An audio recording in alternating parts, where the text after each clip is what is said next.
Caitlin Clark effect hasn't reversed the decades-long decline in girls' basketball participation. Omaha, Nebraska, AP. Plunging participation in girls' basketball led one of Nebraska's largest high schools to cancel its varsity team for the year.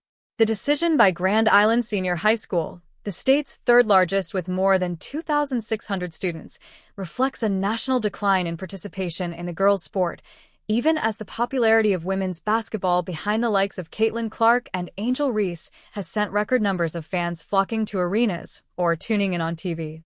Schools across the country have made similar choices, but that hasn't made the move any easier for those passionate about Grand Island basketball. We've seen the train coming. We've been sitting on the tracks forever. But frankly, people just didn't want to do the heavy lifting that was required, said Jeremy Jensen, a former Grand Island mayor and high school soccer coach who wishes more had been done to build a sustainable girls' basketball program. What happened in Grand Island? The high school in the largely blue-collar city of 52,000, about 120 miles, 190 kilometers, west of Omaha decided to cancel its varsity and junior varsity teams this year after no juniors or seniors went out for the sport. The team suffered a series of lopsided losses, and with many young athletes choosing to specialize in one sport and other activities competing for girls' time, the school decided to focus on developing young players instead of putting a team of freshmen and sophomores on the court.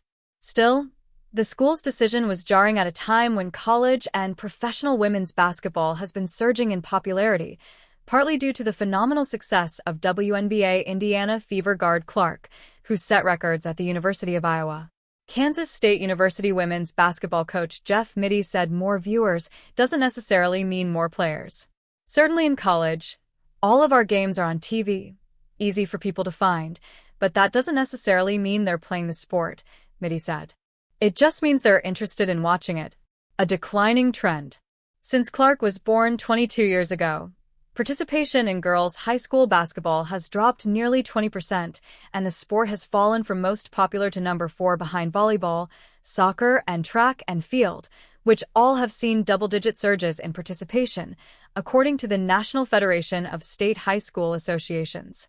Even as the basketball numbers have dropped, total participation in high school sports has grown, with more than 3.4 million girls competing in high school sports last year. Losing takes a toll. In the past few years in Grand Island, Jim Ward watched every player on his oldest daughter's middle school team quit basketball in high school, either to focus on another sport like volleyball or wrestling, or because they lost interest. During that time, the high school girls team was losing games by margins of 70 points or more. The team lost 43 of its last 44 varsity games and has not won more than 3 games in a season since 2016-17, with its last winning season in 2009-10. If you're Grand Island going into Omaha facing some kids that are going to go D1, Division I, and you can only keep up with them for the first half of the first quarter, would you want to play longer? Asked Ward, who serves on the Booster Club board and has a daughter on the team in 10th grade. Kelly Jeffries knows success is possible in Grand Island because she led the school to its only state championship in 1979 as a player and racked up 231 victories over 33 years as coach before stepping down in 2012. But Jeffries said she understands the current struggles. When you're not really able to compete and be competitive, you can see why kids don't want to do it anymore, Jeffries said. That's not fun for everyone, for coaches and players and anyone involved. Costly competition. The problems in Grand Island and elsewhere run much deeper than a losing record. In some communities, it can be hard for girls to find opportunities to compete and learn the game when they are young. Many families can't afford to invest the thousands of dollars and countless hours required to play club basketball to prepare them to compete in high school, putting them behind in development. As teams get competitive earlier and earlier, girls might quit the sport if they are cut in grade school.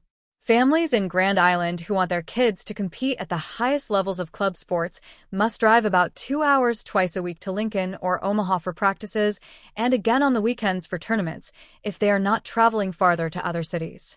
Can the sport recover? Grand Island's current coach, Catherine Langrer, works with middle schoolers and offers free basketball clinics at all the city's elementary schools to help build a pipeline of players for the sport. But rebuilding could be challenging, especially given the pressure on kids to specialize in just one sport. It kind of speaks to the world that we're living in with club sports and specialization of sports, where kids want to participate or are only able to participate in one activity, said John Dolliver, who oversees basketball at the Nebraska School Activities Association. Volleyball in particular grew tremendously as the sport became much more visible on television and social media, and the U.S. emerged as a world power. The sport is especially popular in Nebraska, where Creighton University and the University of Nebraska-Lincoln, the state system's flagship campus, are ranked in the collegiate top 10. Nebraska fell short in the national semifinals on Friday. Last year, 92,003 people filled Nebraska's football stadium to watch a volleyball match, setting a world record for attendance at a women's sporting event. Brandon Trott's daughter was a strong basketball player in middle school after growing up alongside her brother Isaac, who now plays for Creighton, but she always preferred volleyball. She will soon pursue that passion at the University of Nevada, Las Vegas. I think girls just naturally, especially in the state of Nebraska, gravitate towards volleyball, Trott said. Volleyball is just very, very good in this state.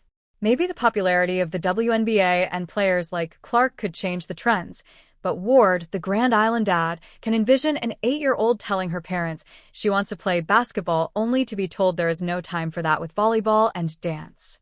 I think the Caitlin Clark thing, it's tough to say if this third grader sees it that she's just going to quit volleyball and start playing basketball now. I don't know, Ward said.